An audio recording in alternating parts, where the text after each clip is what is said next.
Basta na. Mga kalingap dyan. Mga martes dyan. Tamsak na kayo. Di mo na ako magpapakita at delikado.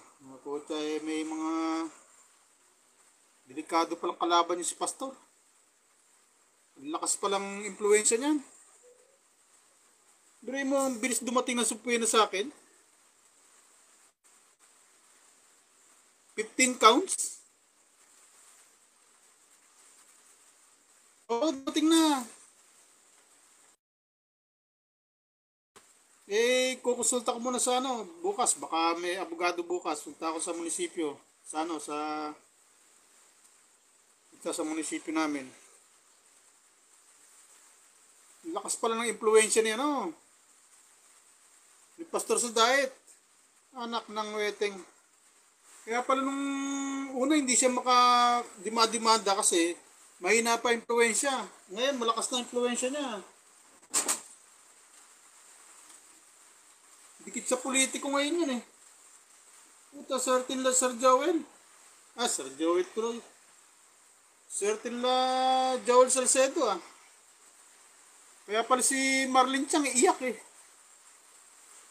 Hindi pa lang impluensya ni Pastor ngayon sa diet. Bire mo. Nahirapan sila lumakad pero epektibo. Ang galing.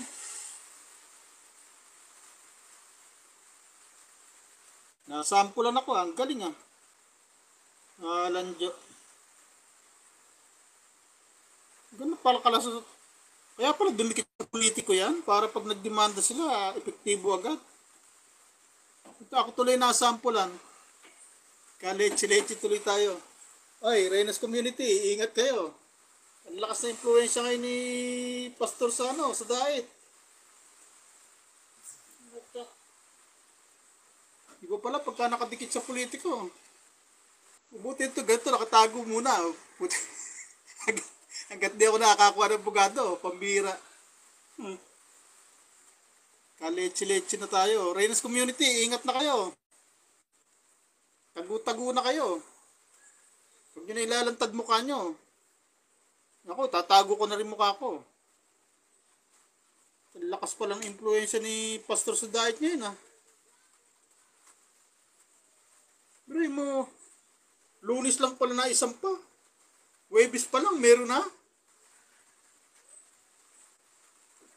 Kaya pala matagal na ako sinusurveillance dito. Kasi nagpaplano pa lang pala, alam na kagad kung nasan ako. Ayun, dumating kanina. Pero kukonsulta ko muna sa abogado.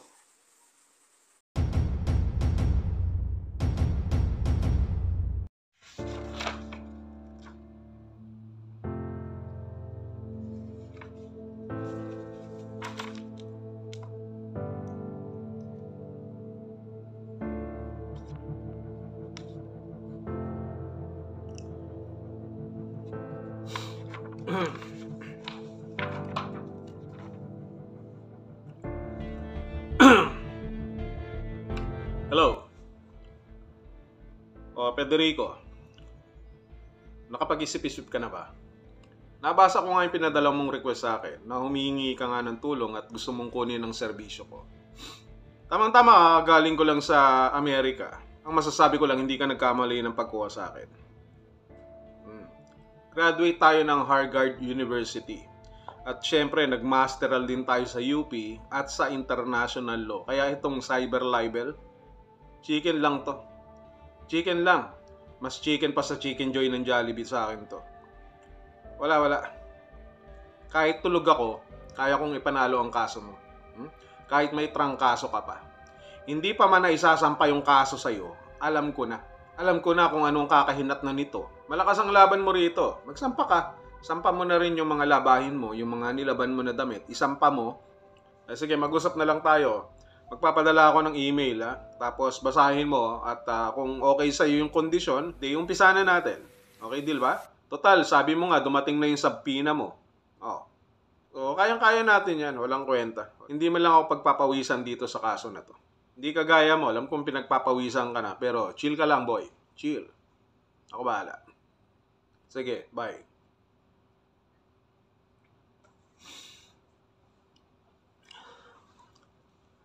Bago nga pala ang lahat, ako nga pala si Attorney Libagan. Sa mga hindi nakakakilala sa akin, sa bar exam, sa kung anumang debate, Ang paso ko si Atty. sino pang mga attorney dyan? Yes, you heard it right. Graduate ako ng Harvard University at marami akong ipinasa na board. No? Lahat ng klaseng board, pinasa ko. Kahit hindi ako kasama sa board exam, nag-e-exam ako. At pumapasa ako. Ganun ako katindi. Kaya nga kinuha ako na abogado Hindi ba? So ganito lamang yan. Yung sinampa na kaso na cyber libel sa aking kliyente na si Tatay Pedring or Federico Santos, Ricky Santos, ay madali lang lusutan. Actually, sa dami ng hinawakan ko na kaso, wala pa akong talo. Wala pa rin akong panalo.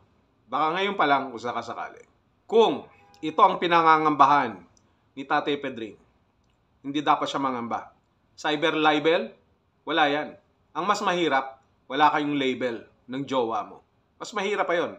Mas mahirap ipanalo kung wala kayong label. Ngayon, sa cyber libel, para sa kaalaman ng aking kliyente, no?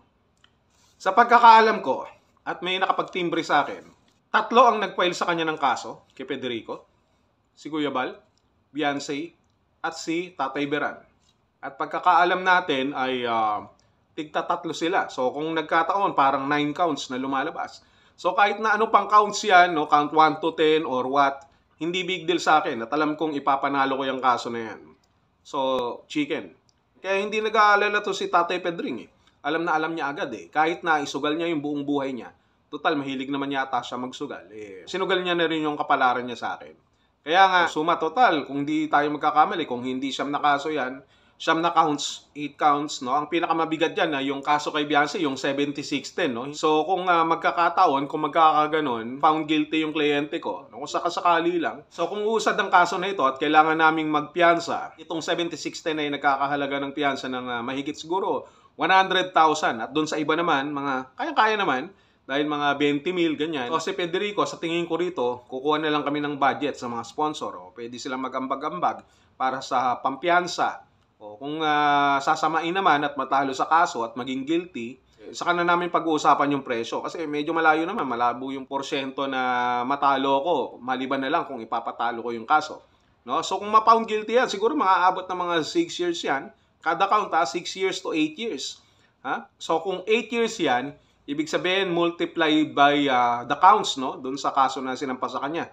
Kung ilang counts. So ibig sabihin, kung 8 years times 8 counts, sabihin na natin 8 counts, so lalabas na 64 years yan ang kailangan na bunuin ng aking kliyente. 64 years, could you imagine? 64 years yan Sabihin na natin na kalahati lamang doon at yung iba ay mabasura. So kung 64 ay lalabas naman na 32.